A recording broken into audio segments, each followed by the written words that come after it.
کۆنترین ئاشی سنووری پێنجوێن تا ئێستاش بە ئەمان تەکنیکی ئیشپێکردنی سەرەتایی نیو سەدەی ڕابردوو لە کاردایە.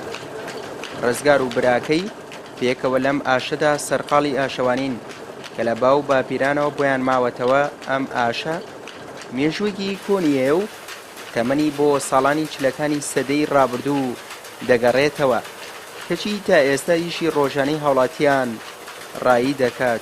خۆمانە حەزمان کردوە کولتورەکەی بمێنێ، کاس زەردەمانێ فریای ئێمە و خەڵکیش کەوتووە. لەو کاتەیە گرانیەکی یەکجار زۆر بووە.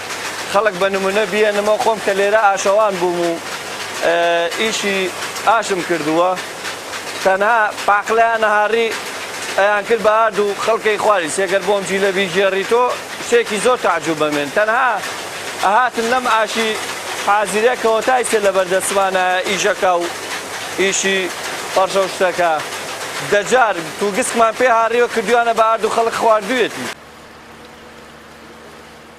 ئەگەرچی لەگەڵ پێشکەوتنی تەکنۆلۆژیا چەندین جۆری دیکەی ئاش و بە تەکنیکی پێشکەوت و ئاسانکاریان بۆ پیشەوەرانی ئەم پیشەیە کردووە، بەڵام ئەم دوو برایەوە خۆیان دەڵێن ئاشەکەمان خزمەتی زۆری خەڵکی ناوچەکەی کردووە و دەمانەوێت وەک هێمایەکی خزمەت بهێڵینەوە. ڕۆژانە خەڵک سەردانەکە خەڵک ئەڵێ خۆزگەم بە جاران، یعنی سێ خەڵک وای لێ هاتووە خەڵکە تا حەزکەی سێ دڵی ناخۆشە، ئەو کاتە خەڵک پارەی لە گیرفانە نەبوو، بەڵامی سێ خەڵک پارەی لە گیرفانی شایە و فەقەر ئەو کاتە دڵی خۆش نیت.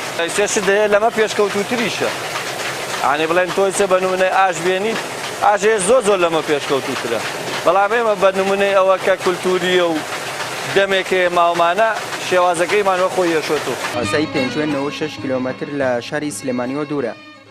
بەر لە دامەزراندنی ئەم ئاشە سەرەتایە دانیشتوانی قەزاکە بۆ هاڕینی دانەوێڵەکانیان ئەو ماوە زۆریان دەبڕی و ڕویان دەکردە سلێمانی، بەڵام خستنەکاری ئاشەکە ئاسانکاری بۆ دانیشتوان کرد. ئێستاش ئەم دوو برایە وەک وەفایەک بۆ خزمەتەکانی ئاشەکە ڕۆژانە کاری پێدەکەن و نایەنەوێت لە بەرچاو ون ببێ. سوهەیب محەممەد، کەناڵی ئاسمانی پەیام، قەزای پێنجوێن.